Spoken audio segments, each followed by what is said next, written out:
doctor Luis Carlos Arce Córdoba. Muy buenas noches ya. Tome asiento. Vamos a iniciar entonces su entrevista personal. Tiene el uso de la palabra el consejero ponente, el doctor Máximo Herrera Bonilla. Buenas noches, doctor Luis Carlos Arce Córdoba. Buenas noches, señor. Como usted comenzamos las entrevistas para la vacante de fiscal supremo. Usted es natural de Cayal. Así es. Usted fue presidente de la Corte de Cayal, ¿no? En efecto, señor. ¿Y eso obedeció a que usted quería retornar a su tierra? ¿Qué obedeció?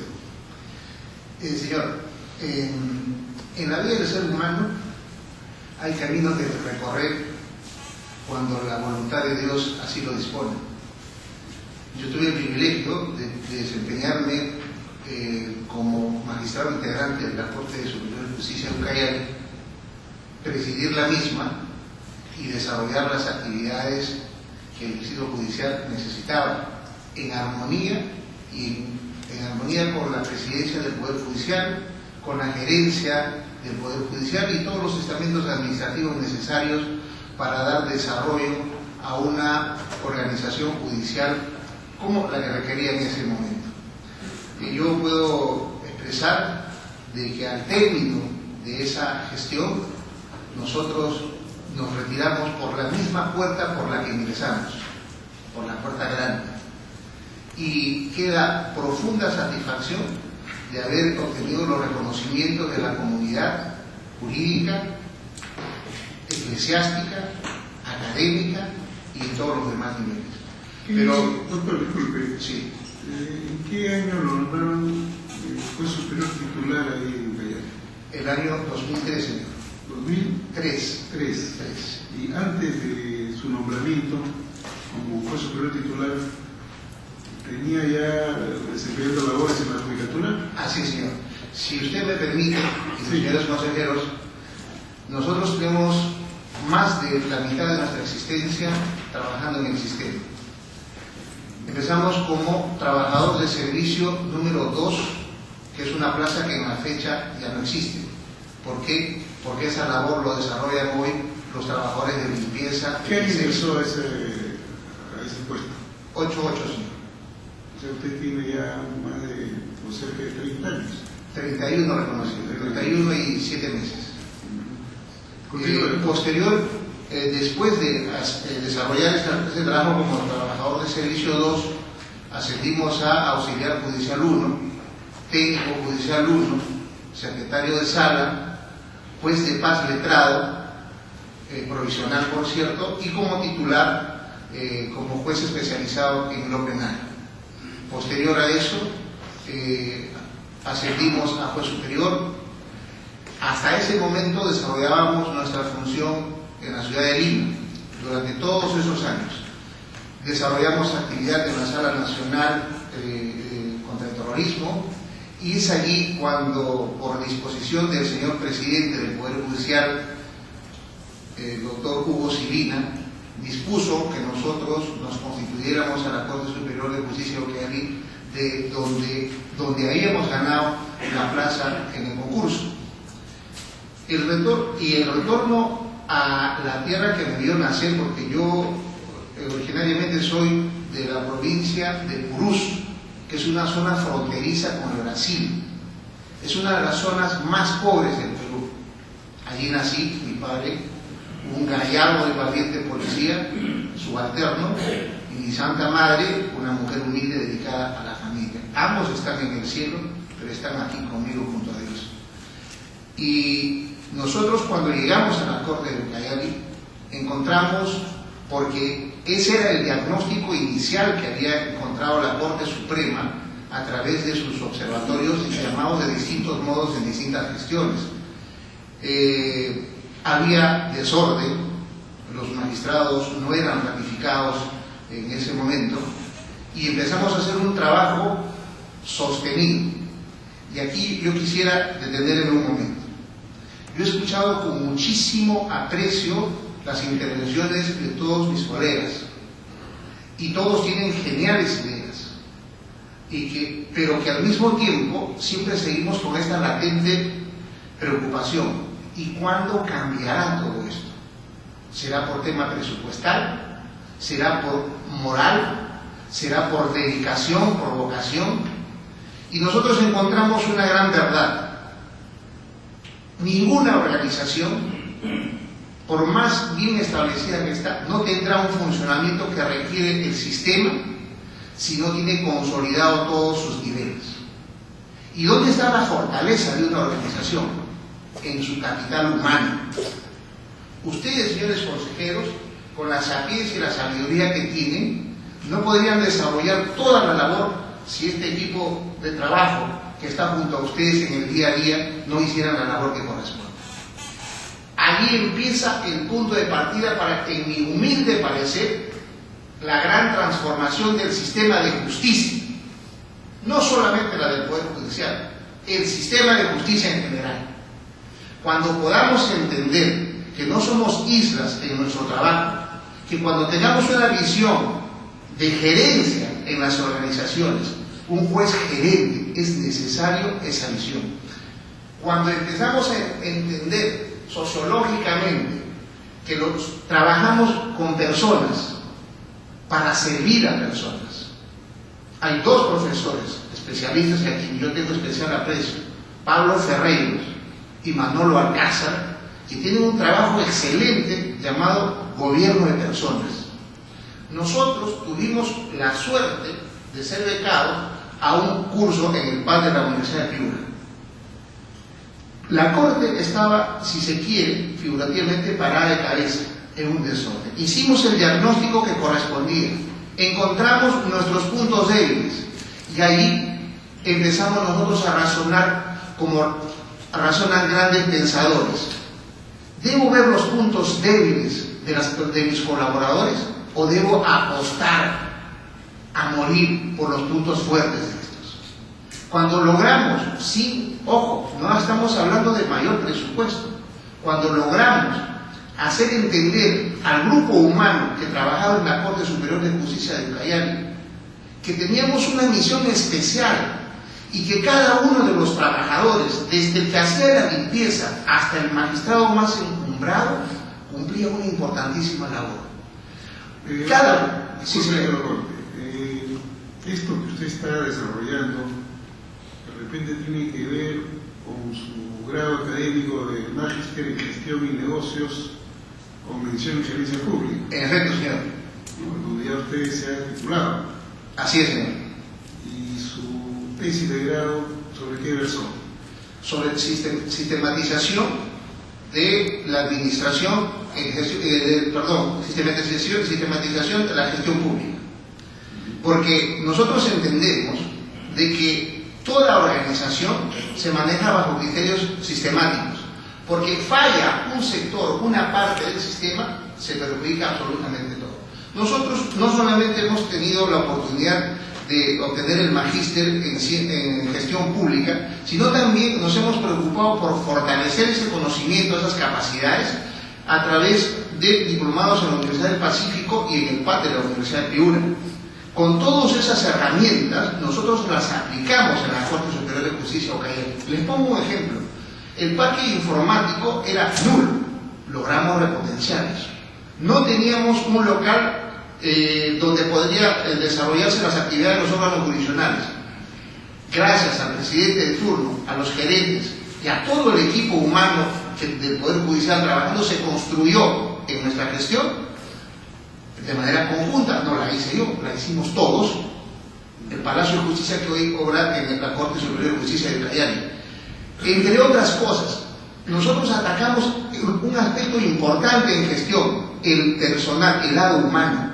Hicimos sentir que cada uno de los trabajadores, en la labor, por muy minúscula que fuera, era sumamente importante y que era vital para el servicio a la comunidad. Crecimos en órganos jurisdiccionales.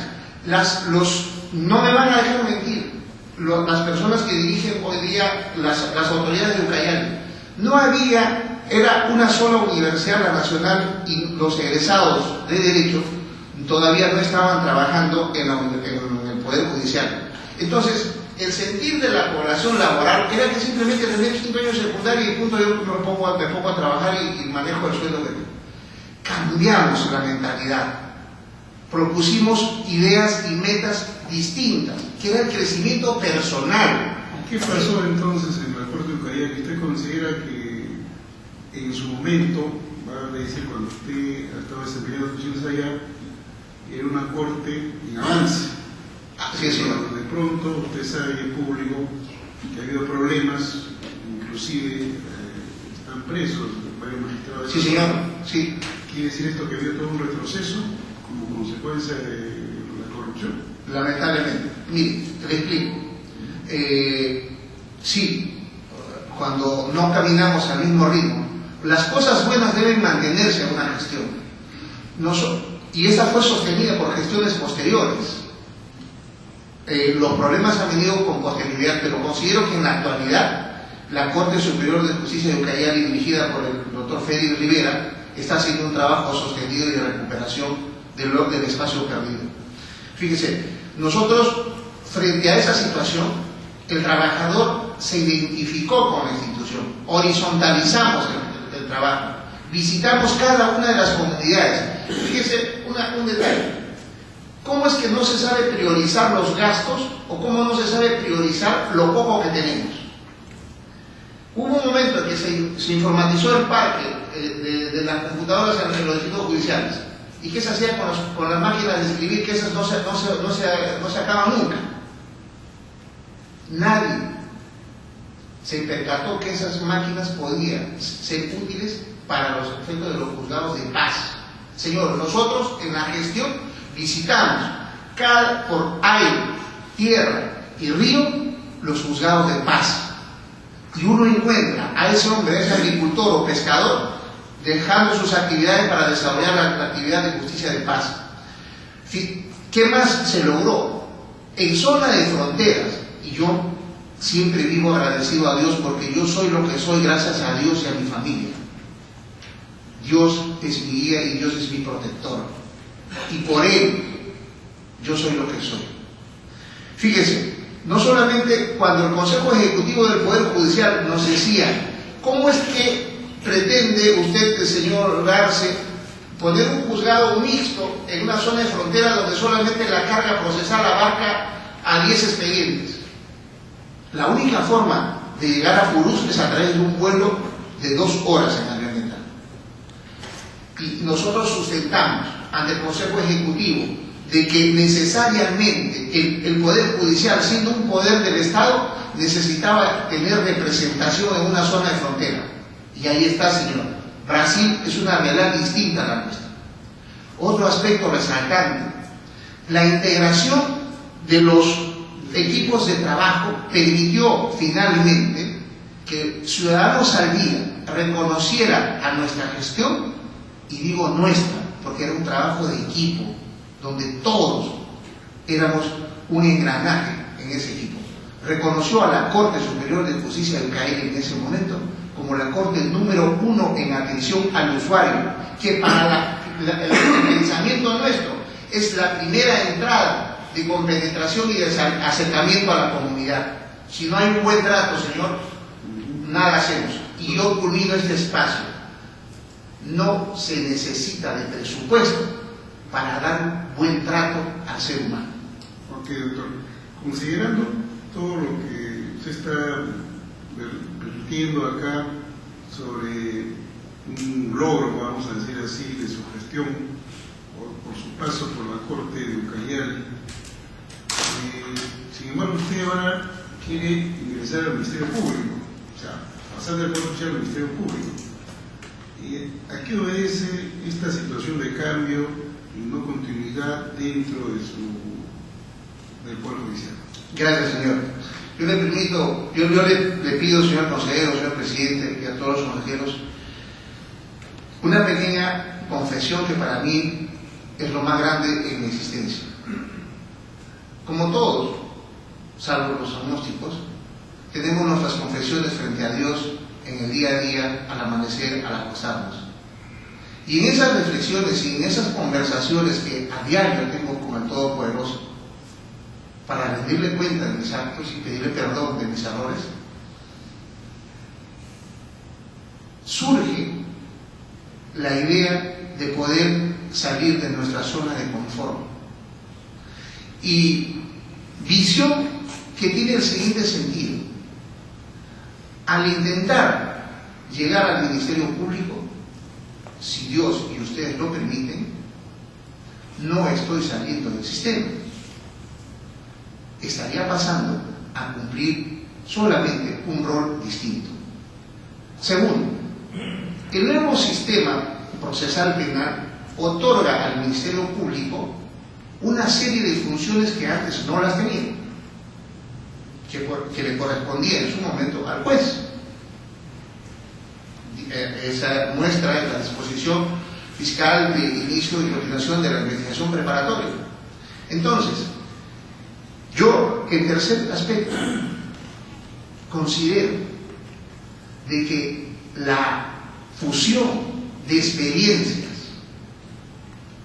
entre un magistrado fiscal y un magistrado judicial resulta un plus de importantísima razón para seguir avanzando en la mejora del sistema. Fíjese, el señor Giovenda, hace más de 50 años en sus elogios al juez decía de que los abogados deberían ser jueces y los jueces deberían ser abogados. Yo respetuosamente agregaría que como al estilo del sistema italiano, los fiscales deberían pasar a ser jueces en oportunidades y los jueces pasar a ser fiscales. Porque solo así podemos entender, bajo un mismo norte, el servicio eficiente y el equilibrio de justicia con esa experiencia. Y algo personalísimo: el Poder Judicial, son 31 años reconocidos en mi existencia.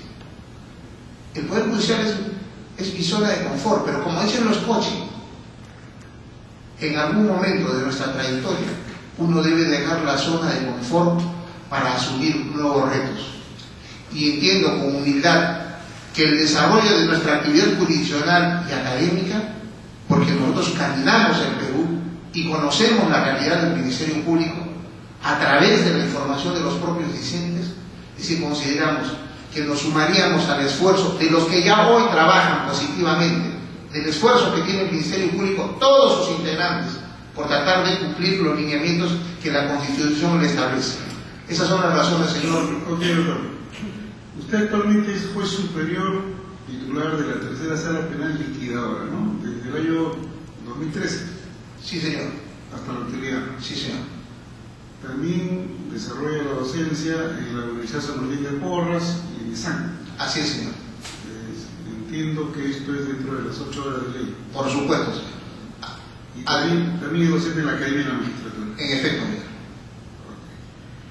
Tiene un libro sobre Constitución y Derecho Procesal Penal, y después tiene ensayos, diversos ensayos, 7 ensayos aparecen acá, entre otros derecho de defensa íntimamente vinculado al debido proceso, y otros sobre seguridad ciudadana, tema de vital importancia, veamos usted. Y en efecto, esto de la seguridad ciudadana es un tema importante, así como estamos hoy día en el Perú, tanto que todos los candidatos a la presidencia de la República le dan esa importancia y desarrollan toda una serie de planes y tesis para cómo combatir la seguridad ciudadana. Desde la óptica del Ministerio Público, de la Fiscalía, ¿cómo usted aportaría a este tema de la seguridad ciudadana y qué es lo que usted nos trata en este ensayo? Muy bien. Primero, que no hay una política de Estado respecto a la seguridad. Por eso que están variopintos los ofrecimientos de la política de seguridad del Estado. ¿Y qué cosa aportaríamos al Ministerio Público? Interesante pregunta, y que en ese razonar y en ese pensamiento nos lo hacíamos siempre. Fíjese, primero yo debo empezar respetando y valorando los denodados esfuerzos que hacen los integrantes del Ministerio Público para cumplir su función y la misión que la Constitución les señala. Segundo, hay una carencia presupuestaria muy cierta. Fíjense, increíblemente, el Ejecutivo o el Legislativo podría decir que desde el año 2013 al Ministerio Público se le ha incrementado su presupuesto.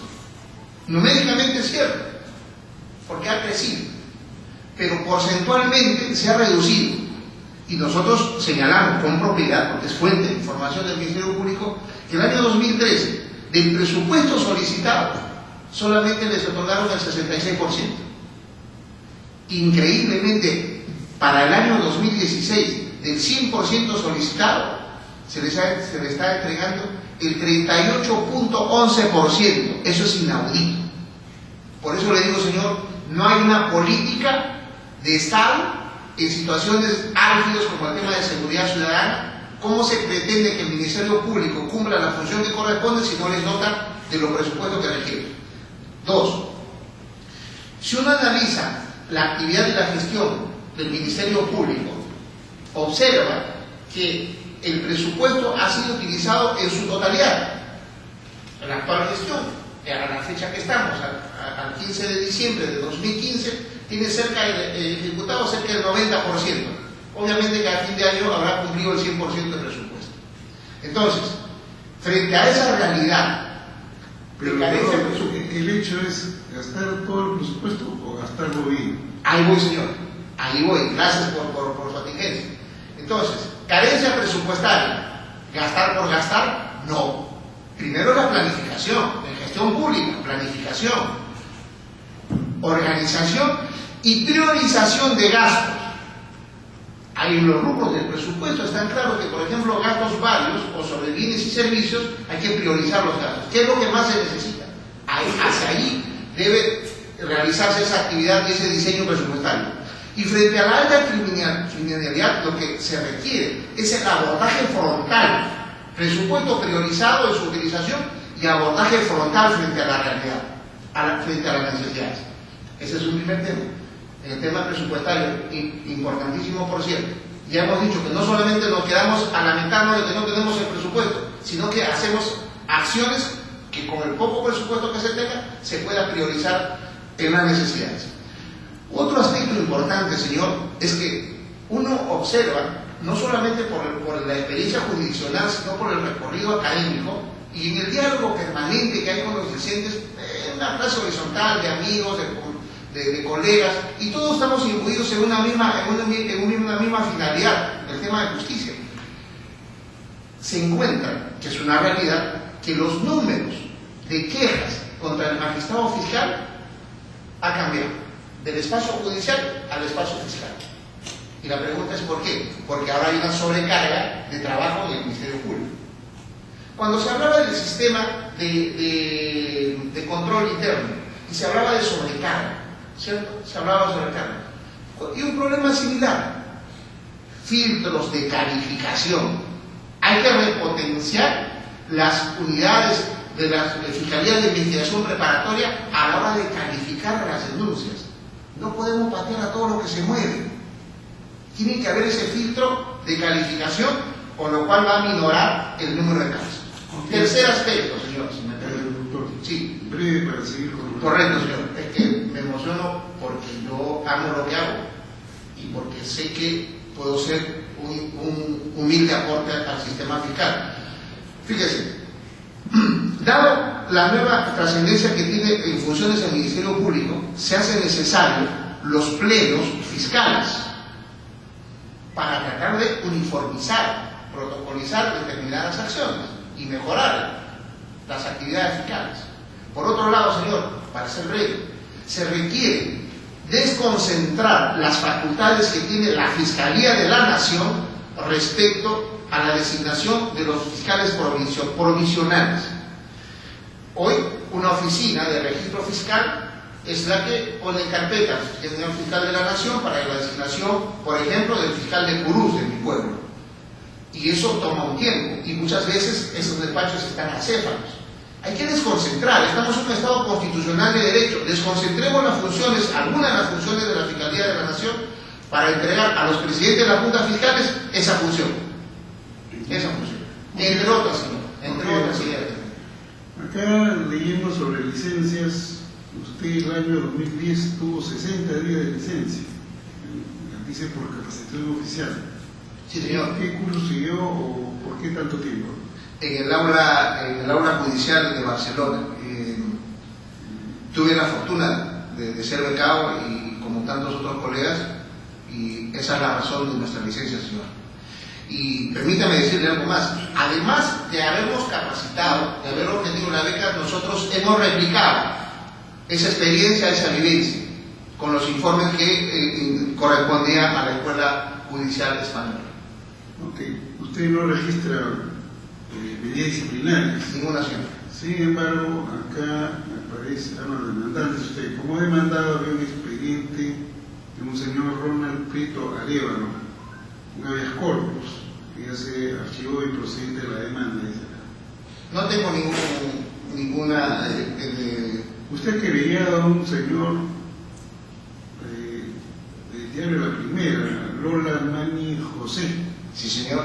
¿Por qué motivo lo quería? Porque, primero, señor, que cuando todos los seres humanos merecemos respeto, salvaguarda del honor, de la dignidad, porque eso es el bien más preciado que tiene el ser humano. Yo no podría irme de este mundo si no dejo a mis hijos la muestra del camino a seguir que me enseñó mi padre y que mi padre y mi madre, y que son los designios de Dios.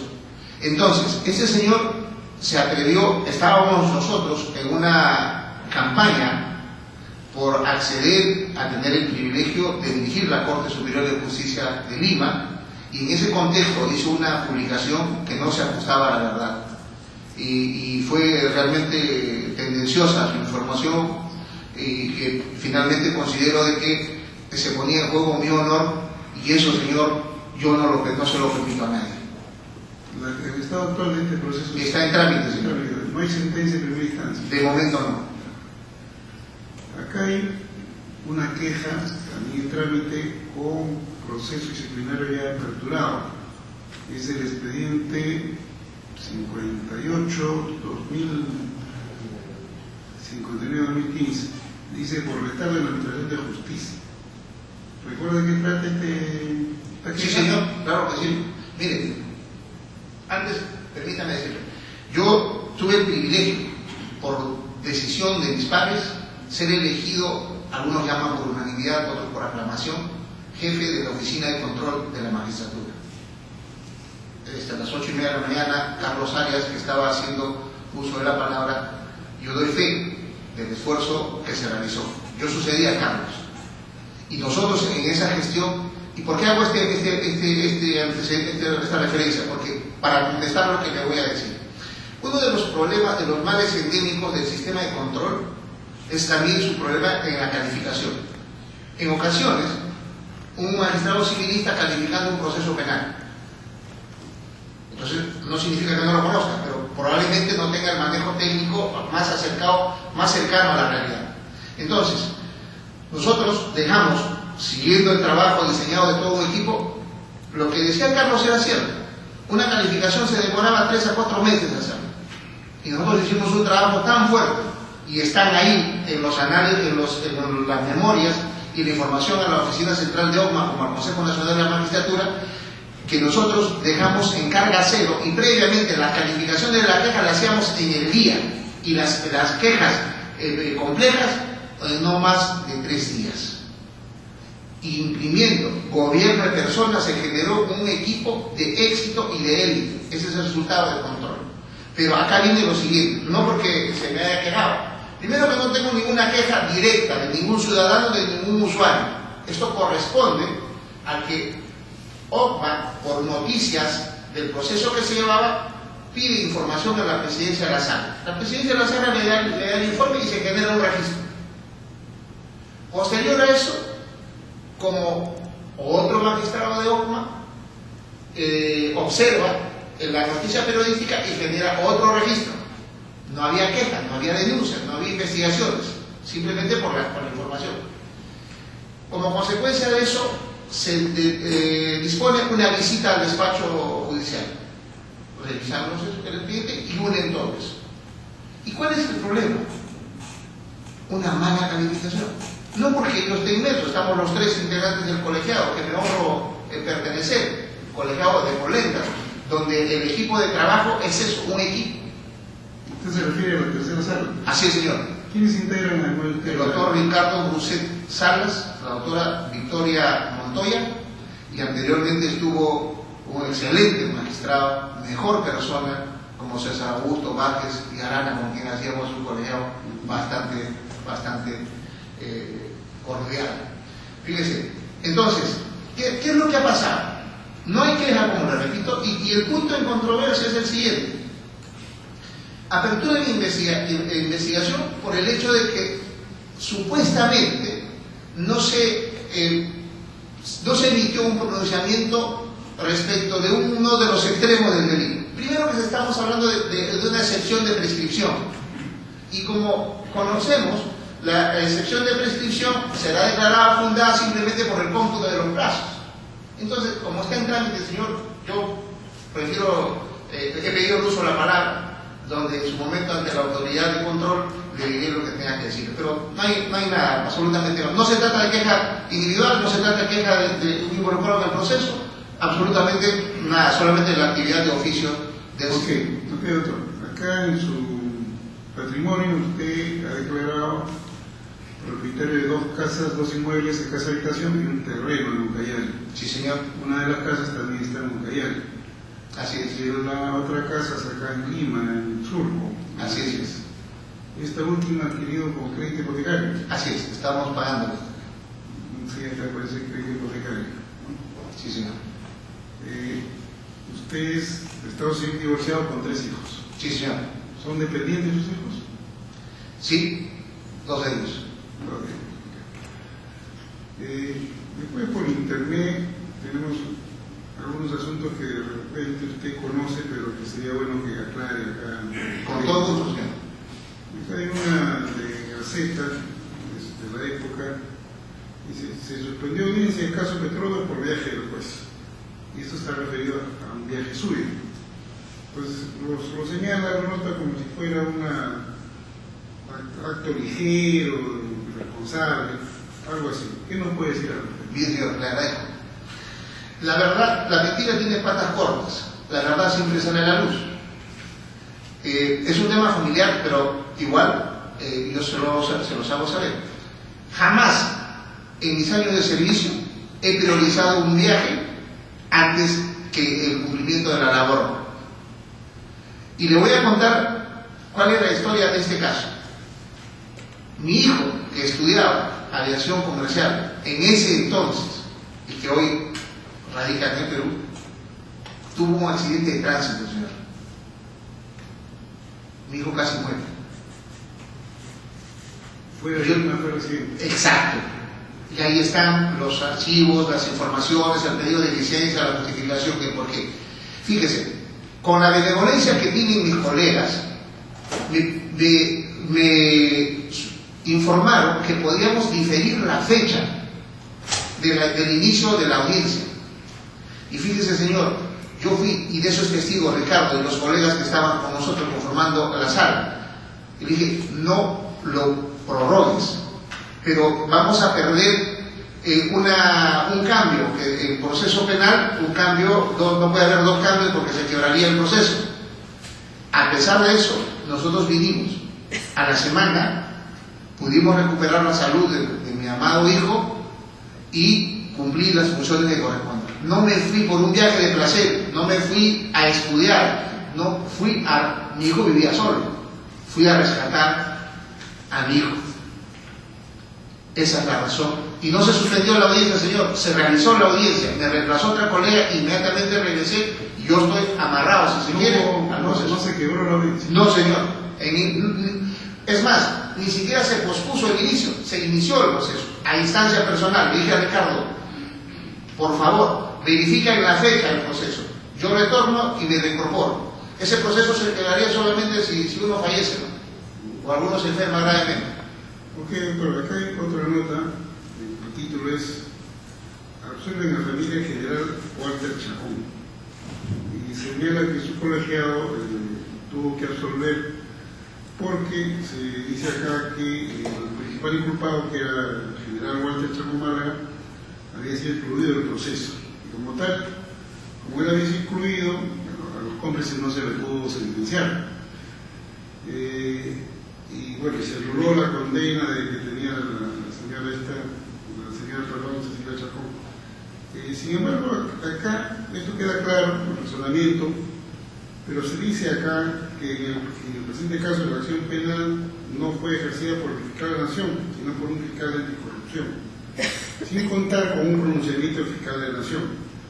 El incumplimiento del requisito de procedibilidad produce una nulidad procesal absoluta que no puede ser convalidada o subsanada.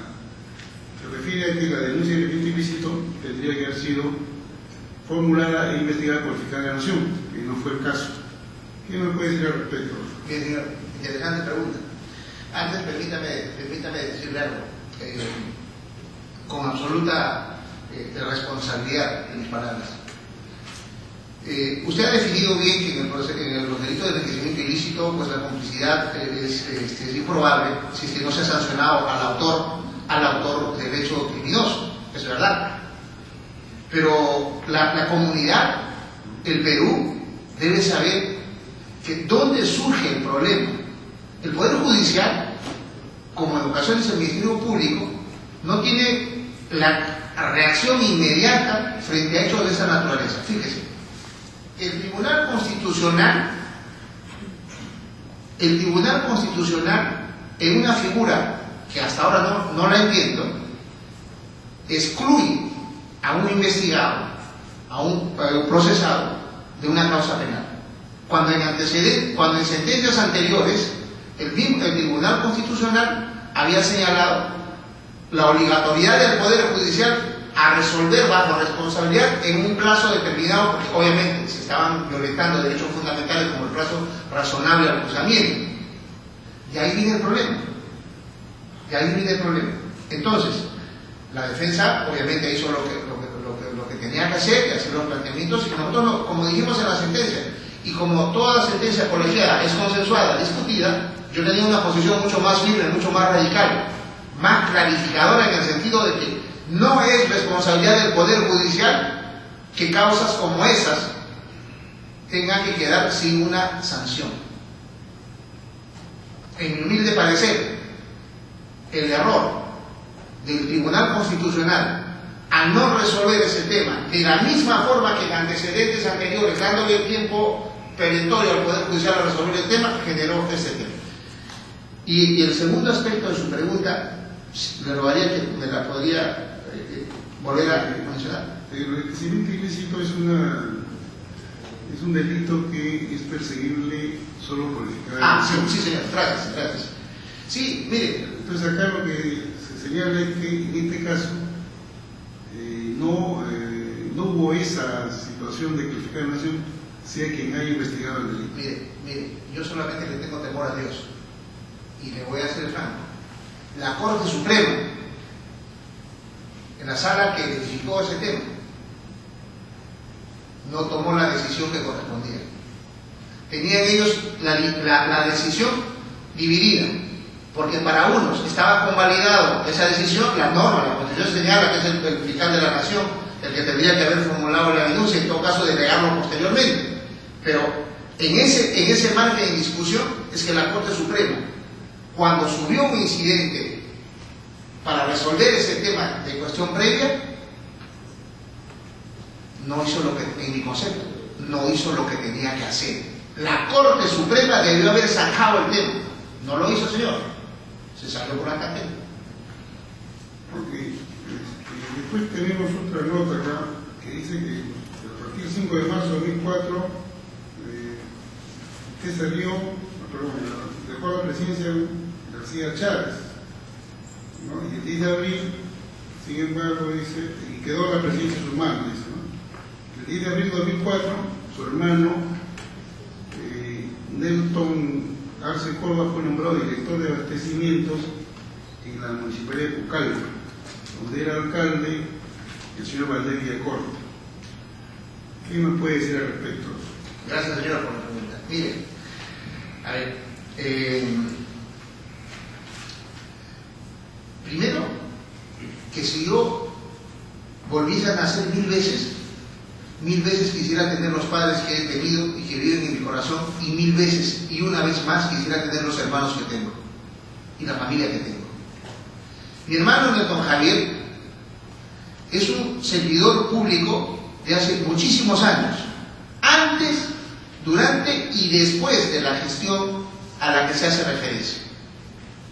No es que mi hermano sea un servidor público que llegó en esa gestión. Es más, y lo digo con orgullo, mi hermano no tiene en todos sus años de servicio público ni una sola denuncia policial. Es un servidor y un funcionario, un técnico de altísima calidad. Entonces, es falsa la información, tendenciosa. Primero, porque yo no reemplacé al doctor García Chávez, que ya no está en la magistratura porque no fue ratificado 2 veces por el Consejo Nacional. Yo reemplacé al doctor Edgar Padilla. El doctor Edgar Padilla es el que reemplazó, ante la salida del doctor Chávez, el que lo reemplazó. Y cuando yo llego, en marzo de 2004, a dirigir la Corte de Ucayali, mi hermano ya había trabajado para la empresa del agua, ya estaba trabajando en la municipalidad. Es tendenciosa esa información y me permite, con mucha fortaleza, decir en público y a los 4 vientos que la familia que tengo es una familia de la que vivo orgulloso y caminamos con la frente en alto como nuestro padre y nuestra madre nos enseñó. Doctor, este tema, estamos hablando de su hermano, aparentemente fue también materia de presión en su contra para que no lo nombren en Lima. ¿Fue así? No entiendo, señor. Acá dice, por ejemplo, dice Mario Moretti, como que dicho de él, ¿no? CNM debería pronunciarse sobre el candidato a la Corte Superior de Lima. ¿Es por este tema? ¿A la Corte Superior de Justicia de Lima? Así es. Yo no me he postulado, señor. Acá dice Radio San Borja, 29 de noviembre, dice el candidato, el decano Carlos de Lima, Mario Moretti, aseveró que el Consejo Nacional de Magistratura deberá pronunciarse sobre la inconducta funcional o cuestionamiento público que tuviera algún postulante de la Corte Superior de Lima. Ah, señor. Como es el caso del juez Luis Arce Corso. Señor, yo respeto mucho a don Mario Moretti, pero me parece que la información que yo no creo que el doctor Mario Moretti haya dado esas líneas de expresión. Debe haberse distorsionado su información. Fíjese, esa información es en el contexto de la postulación a la presidencia de la Corte. Son los cuyazos que siempre hay en las campañas electorales que no debería haber, no debería haber juego limpio. Yo juego limpio, señor. Y en esa campaña alguien jugó sucio. Y ahí sale esa desinformación. Entonces, yo le voy a decir algo más. Por ese tema, jamás he tenido ni siquiera una investigación preliminar. Jamás OCMA me ha investigado. O sea, no he tenido ningún cuestionamiento. Y es más, después de eso, he sido ascendido, ratificado, qué sé yo. Y yo ya estoy frente a ustedes. Ok, doctor. Doctor, ahora último, tenemos el tema mediático del señor Burga, expresidente de la Federación Peruana de Fútbol. Hay un trámite de extradición respecto de él, inclusive está detenido. Los cargos que se le imputan por los delitos, entiendo, de lavado de activos o hechos que vienen de Estados Unidos, si uno de esos delitos no estuvieran tipificados acá en el Perú, ¿de todos modos tendría que proceder la extradición o no? A ver, primero, si me permite, esto es un tema de interesante visión, porque estamos frente a una realidad que la justicia de otro país reclama a un connacional para que sea puesto a disposición de la justicia vía la extradición, ¿no es cierto? Y es claro, y hoy en el nuevo sistema, el fiscal de la Fiscalía de la Nación es la autoridad competente para hacer los trámites de esta verificación del pedido de extradición. Y si me permite desarrollar líneas generales sobre el tema para llegar al punto que usted me peticiona. Pues bien, hecho este requerimiento, la Fiscalía de la Nación pone en conocimiento al juez de investigación preparatoria para que este disponga la pre-extradición o prisión, detención provisoria, ¿verdad? Dicta la disposición que corresponda una vez detenido la persona, como es el caso del señor Burga, y lamentablemente el fútbol no solamente estamos mal, sino que hasta los dirigentes en problemas. Se cita a la audiencia donde va el fiscal, el abogado defensor, el representante de la embajada para los efectos de que cada quien fundamente lo que corresponda. Con esos informes, el juez de investigación va a llevar a la sala penal, a la sala penal de la Corte Suprema, que emite una resolución consultiva sobre el tema. Esa es la denominación que tiene, una resolución consultiva. Y si esta es denegando la extradición, el gobierno, a través del Ministerio de Justicia y Relaciones Exteriores, se obliga a seguir esa línea trazada por la resolución consultiva de la Sala Penal de la Corte Suprema. Y acá viene lo que ustedes me preguntan. ¿Qué pasa para que se verifique la extradición? Primero, que hay que verificar si entre ambos países existen tratados o convenios bilaterales que permitan esta figura de extradición, porque si no, ante la ausencia de ella, habría que recurrir al principio de reciprocidad, ¿no es cierto? Pero obviamente que uno de los requisitos para que se produzca esta decisión o esta resolución consultiva positiva, tendría que en ambos países estar catalogados el tipo penal como el nombre juris, que puede ser diferente, pero el bien jurídico protegido tendría que tener correlación. Y en el supuesto que no esté en uno de los países ese hecho tipificado, no sería procedente, aunque exista un tratado. No, sí, por eso le digo, si existe tratados, se va a regular por las disposiciones, los alcances que tiene el tratado. Y si no fuese así, ante ese vacío, va a tener que regularse por las normas internas de nuestro país. Y lo que a nosotros nos están pidiendo es la extradición pasiva, ¿no? Ok, doctor. Bueno, eso es todo, doctor. Gracias, señor.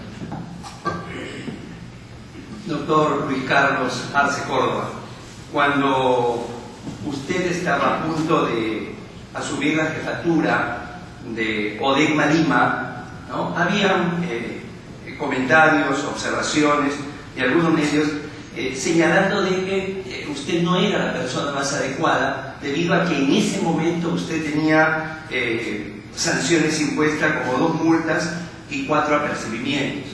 Y al mismo tiempo también se mencionaba su intervención como juez superior de la Corte de Justicia de Ucayali en el proceso penal seguido contra Luis Valdés vía corta, un referente al asesinato del periodista Alberto Rivera. ¿Qué tiene que decir al respecto? Gracias, señor. De manera concreta, por favor, primero, con respeto y consideración a los colegas que todavía faltan, ¿no? Gracias, señor. Gracias. Primero, que es inexacto lo de las sanciones.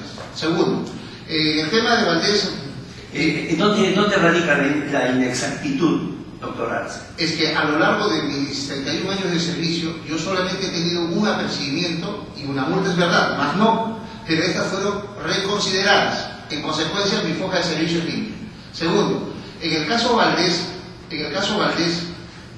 cuando ocurren los hechos, mi persona estaba, es cierto, presidiendo la Corte, si no me equivoco. Si el hecho es entre el año 2004 o 2006, no recuerdo, yo presidí la Corte entre 2004 y 2006. Pero el cuestionamiento que hacen es que cuando se produce el juzgamiento, mi persona no era presidente de la Corte. Yo presidía una sala penal. Y no tuve a mi cargo ni antes, durante, ni incidencias, ni nada por el estilo en la toma de decisión del caso Valdés. Segundo, en defensa de la honorabilidad de los magistrados que formaron parte del equipo de trabajo nuestro, ellos titulares, algunos profesionales, y todos ellos ratificados por el Consejo Nacional de la Magistratura, promovidos a instancias superiores en algunos casos, hubo para todos los gustos. Un juez dictó detención, vía acción constitucional, declararon fundada, hubo condena. La condena, que yo ya no estaba en ese entonces, y la misma condena que aplicaron la Corte de Ucayali en ese entonces es la misma condena que durante 2 procesos, estableció la Corte de Lima y ratificada por la Corte Suprema.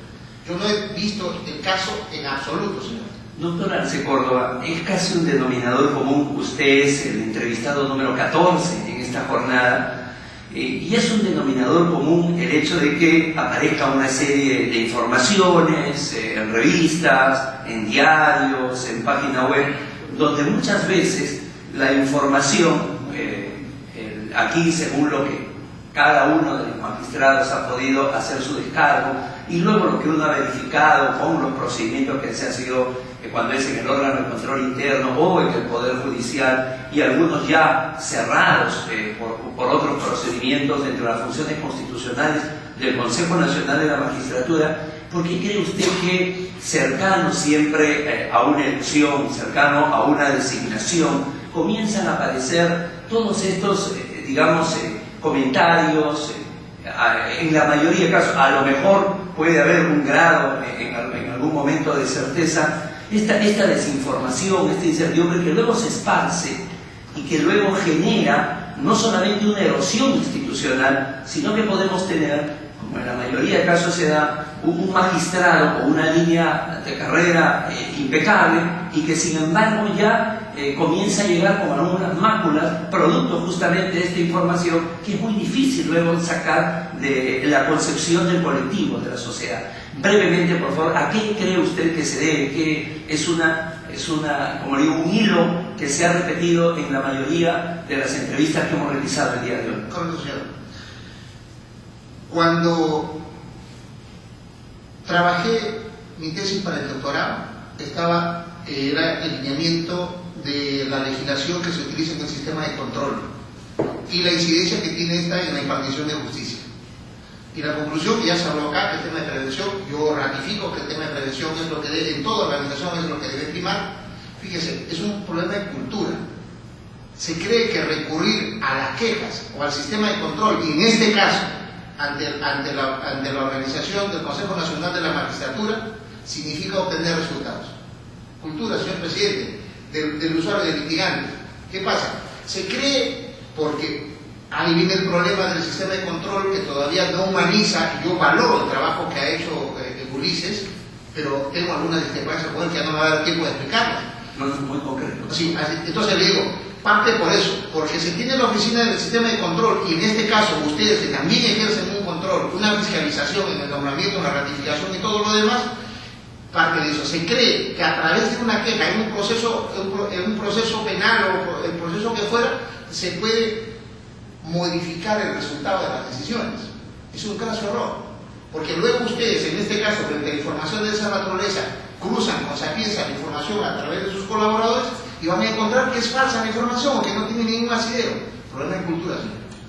Por último, a diferencia de cuando se nombra un juez supremo, cuando se nombra un fiscal supremo, no solamente se le nombra al fiscal supremo, deja la sensación de estar nombrando, digamos, en un corto plazo a un fiscal de la nación, ¿no? Entonces, en ese sentido, y nuevamente le ruego que sea conciso en su respuesta, doctor Luis Carlos Arce Córdoba, ¿qué es lo que usted desde ahora, desde fuera, ve que podría, que no se hace desde la dirección del Ministerio Público, desde la Fiscalía de la Nación, de manera concreta, ¿no? Uno siempre cuando está fuera es muy crítico, tiene una visión, tiene otro catarejo, otra óptica, ¿no? Yo lo veía al Consejo y decía, tienen que mejorarse el procedimiento de selección y nombramiento, y porque encontraba algunas grietas por ahí, algunas circunstancias que a lo mejor han caído en la obsolescencia.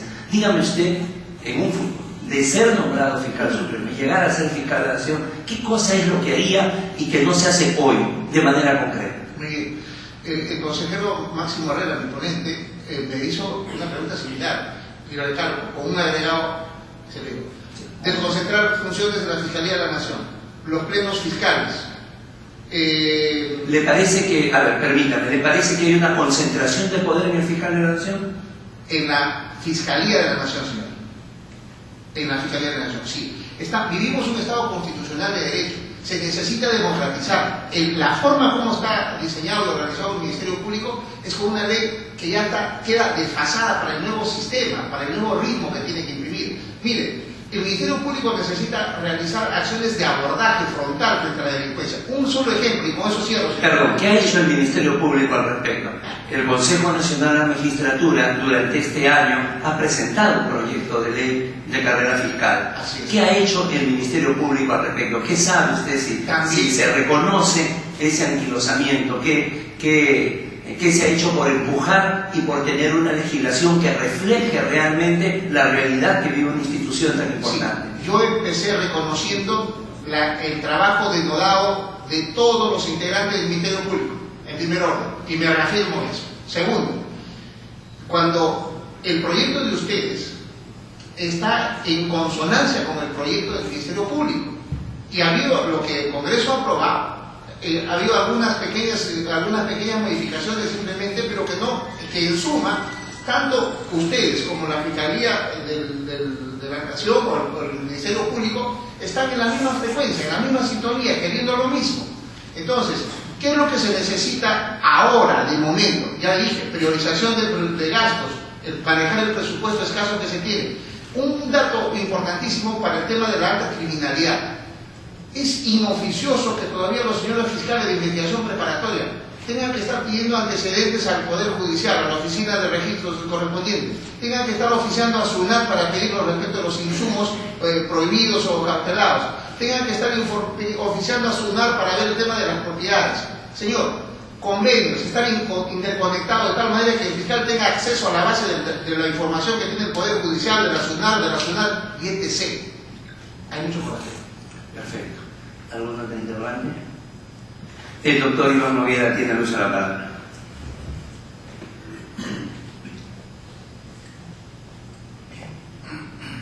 Con su venia, señor presidente. Antes de hacerle la pregunta de índole académica, quería pedirle su opinión, porque lo he escuchado con detenimiento referirse varias veces a Dios, que es algo muy bueno, porque para las personas que creemos en Dios, nos permite en esta época donde nos damos cuenta de que se van perdiendo los buenos sentimientos, ¿no? Algunos valores, es agradable para un miembro del Consejo escuchar referirse a Dios. Y por eso le voy a hacer esta pregunta de opinión. Disculpe que le haga esta pregunta, no sin antes compartir con usted de que es valiosísimo, le decía a mis colegas que están aquí, haber tenido la dicha de ser juez y también ser fiscal. Yo también tuve esa dicha, en tiempos diferentes obviamente. Nos permite entender el día a día, que es distinto. Uno no se puede enamorar de algo que no conoce, y en ese sentido yo tuve esas dos experiencias igual que usted, y ahí uno entiende mejor hacia dónde se inclina su corazón, ¿no? Su cariño. Bueno, la pregunta de concepto es, porque usted hablaba de Dios y después también hablaba que es divorciado, con 3 hijos. ¿Usted tiene un divorcio, disculpe la pregunta, o 2 divorcios? Uno solo, señor. Uno. ¿Qué opina de la nueva disposición del Papa, que ahora está refiriéndose a que la anulación del matrimonio religioso va a ser mucho más fácil? 45 días y se puede tramitar en la misma iglesia donde uno se casó,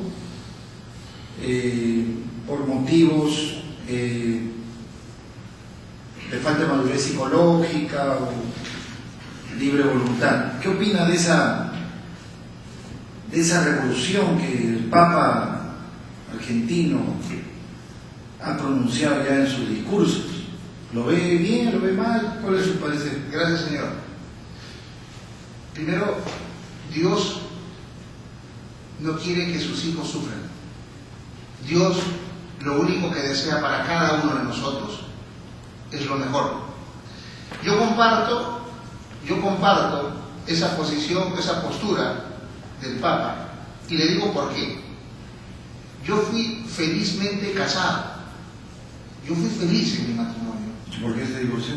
Acá viene, señor. Mire, de eso es producto, mis hijos, hoy con la madre de mis hijos yo tengo una relación cordial de amigos.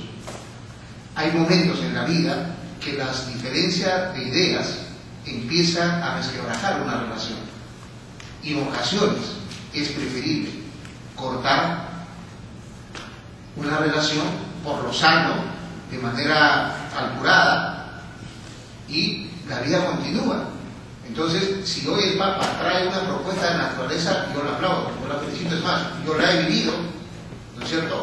Yo la he vivido y entiendo que es la forma de cómo debemos comunicarnos los seres humanos. Los hijos sufren más cuando hay un hogar violento, señor consejero. Los hijos viven mejor cuando ven que sus padres se pueden entender, aún a pesar de la distancia. Y lo felicito porque acaba de decir de que tiene una relación, a pesar del divorcio, muy buena. Eso da cierta paz. Vamos a lo académico, porque no hay mucho tiempo. Coméntenme un poco de esa nueva figura del Código Procesal Penal 2004, arresto ciudadano. ¿En qué caso procede? Ya estamos en lo académico. El arresto ciudadano, a diferencia del arresto domiciliario, puede ser realizado por cualquier ciudadano, ¿no es cierto?, cuando observe a una persona en acto de flagrancia delictiva. Y obviamente, inmediatamente después de haberlo aprendido, tiene que ponerlo a disposición de la autoridad policial. Muy bien. Y una pregunta más. La doctrina italiana le llama mandato de acompañamiento. La doctrina peruana le llama conducción de grado fuerza. La doctrina argentina le llama conducción compulsiva. ¿Me podría explicar en qué caso procede la conducción compulsiva en el proceso penal? Correcto, señor. Usted lo que ha afirmado es totalmente cierto. Y en el nuevo sistema peruano, para ser breves, esta es una función que hoy le corresponde, que le posibilita al fiscal. Recuerden que el fiscal de investigación preparatoria es el que dirige hoy la investigación, es el que tiene el manejo de la misma.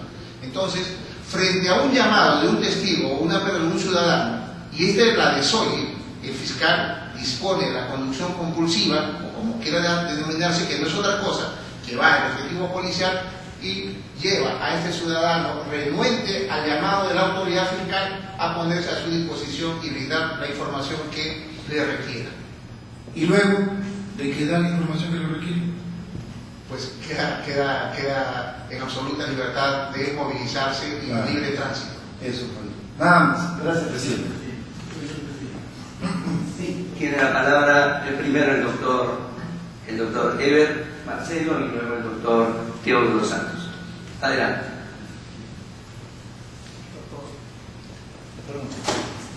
Doctor, en su experiencia profesional, veo aquí un documento calificado de su desempeño profesional. Uno referido a un hecho emblemático para dos instituciones del Estado. Se refiere a un crack financiero que tuvo una institución, la Caja Militar Policial. Quisiera usted que me refiera este proceso, que debe ser parte del gran proceso y que está orientado hacia una demanda a nivel personal del señor Dahmer Guillermo Suárez Carranza. Apelo a lo breve que debe ser, por favor. Con todo gusto, señor consejero. Fíjese, nosotros decíamos al inicio de las preguntas que nos hacían, cómo es que se generan cargas, se generan problemáticas para el sistema cuando no hay una buena calificación. Cuando surge el sistema anticorrupción o el subsistema, Bueno, todo lo que estaba vinculado o cercano a Vladimiro Montesinos se aperturaba proceso, lo que no tuviera lo más adecuado. Esto es un problema, hay un proceso mal y de los cuales se han derivado un sinnúmero. Este señor Suárez tiene creo que 14 procesos y donde nosotros hemos desarrollado esta sentencia a la que usted está mencionando, no hemos encontrado elementos que lo vinculen, porque 14 acusaciones sobre el mismo periodo de gestión, ahí hay una calificación inadecuada. Eso es lo que ha generado esos problemas. Nosotros, en estricta justicia y luego del debate que corresponde entre los colegas, en este caso, si es que usted me pone a la vista, terminamos absolviendo al señor Danfer Suárez. Gracias, eso es todo. Doctor Teodoro Santos, por favor. Usted inició su entrevista con una especulación de estudio trascendente, de que no es necesario resolver la problemática del país en todos los sectores públicos, el Poder Judicial, el Ministerio Público, el presupuesto. ¿No cree usted que eso podríamos mejorarlo en el sentido de que no necesariamente el presupuesto es la medida o la solución para la problemática en estos sectores, en estos órganos? Así es, señor, lo comparto. Muy bien. Entonces también nos dio una conjetura. Usted dijo de que junto al presupuesto tenía usted una conjetura de solución que vendría a ser el recurso humano. ¿Sí? Sí, señor. Pero no nos aclaró en el desarrollo de esta conjetura que se convierte en hipótesis mejorar, capacitar al sector humano. ¿En qué rubros, en qué líneas? Gracias, porque me permite rematar lo que tanto quiero decir, lo que ya vengo diciendo. Fíjese, cuando en una organización todos los seres humanos tenemos necesidades intrínsecas y extrínsecas, cuando no nos valoran como corresponde, cuando no nos identificamos como parte del equipo de trabajo, cuando no validan nuestro esfuerzo, es que ahí se resquebraja el equipo. A ese aspecto que yo le denomino el gobierno de personas, el tratamiento, dejar de ser islas. Hay despachos, y enhorabuena que ustedes forman parte del concepto de la Academia Nacional de la Magistratura, que se trabaja mucho el tema de gestión de despacho. La diferencia de un jefe con la de un líder, el decir hazlo, y en el otro extremo decir hagámoslo. Lo hacemos juntos, ¿verdad? O sea, el lado humano es vital para la transformación de una organización. Muy bien su valoración, pero vamos al aspecto técnico. ¿No será matematizar la actitud y la aptitud del personal humano? No, señor. Perdón. Sí. Porque si no hacemos eso, la motivación que podemos hacer, ese liderazgo, esa conducción, no va a ser medible. Y los problemas se resuelven o se deciden en cualquier estudio, en cualquier planificación estratégica, mediante la localización o la matematización, ¿cierto? Y eso tiene que ver con un aspecto que usted a esta liderazgo, usted también escuché a usted decir, que es la gerencia. Pero ¿qué tipo de gerencia o cómo definir la gerencia si hoy día varios organismos o poderes de Estado tienen gerentes y sigue igual? Entonces, ¿qué tipo de gerente necesitamos? Muy bien. Lo que pasa es que la administración pública tiene una gerencia tradicional, una administración tradicional, y lo que se necesita acá no solamente es empoderar al capital humano, hacerlo sentir parte de que es vital en el tema de trabajo que desarrolla. Y fíjese, probablemente se pueda pensar, oye, basta solamente empoderarlo, basta motivarlo y con eso tiene resultados. No, en gestión uno tiene que ejercer las labores de control, pero no de fiscalización para estar desarrollando qué actividad negativa realiza, sino de colaboración. Las empresas de alto desarrollo, fíjese, hoy envía a sus directivos a capacitarse, así como al personal, y el potencial humano es el valor más preciado de las empresas más destacadas del mundo, señor. Y eso no puede estar ajeno a una administración pública. Sin discrepar. Gerencia es totalmente distinto de gestión administrativa, de gestión política. Porque la gestión está basada en la gobernabilidad, en la gobernanza, ¿cierto? Y la gerencia es otra cosa. La gerencia es la creación de bienes y servicios valorados en dinero con la mayor producción al menor costo posible. Y ahí la pericia del gerente, esa diferencia entre el gerente público y el privado. Yo apuesto por gerente público. ¿Por qué? Porque ahí no tienes dinero, tienes que crear el dinero y hacer una eficiente administración. Señor, no hay discrepancia. Yo coincido con usted. No, ¿por qué le digo esto? Porque yo vengo de la gerencia privada y de la gerencia pública que acabo de crear dos gobiernos con unas instituciones totalmente modernizadas. Por eso su intervención y su especulación, y quiero ser sincero, ojalá se tome como corriente de opinión pública de no solamente determinar que la problemática se viene al presupuesto, y primera vez que escucho, y esta es una idea que se vaya rompiendo el mito, que el problema del Perú es problema del presupuesto. Porque si no, los pobres nunca vamos a salir del subdesarrollo. Y si somos un país con capital humano, como usted refiere, potencialmente nosotros tenemos que usar la tecnología y la ciencia para un desarrollo nacional y convertir al Perú en un país emergente, empezando por la administración pública. Gracias. Doctor Luis Carlos Arce Córdoba, su entrevista personal concluida. Señor presidente, señores consejeros del equipo de acuerdo, muchísimas gracias.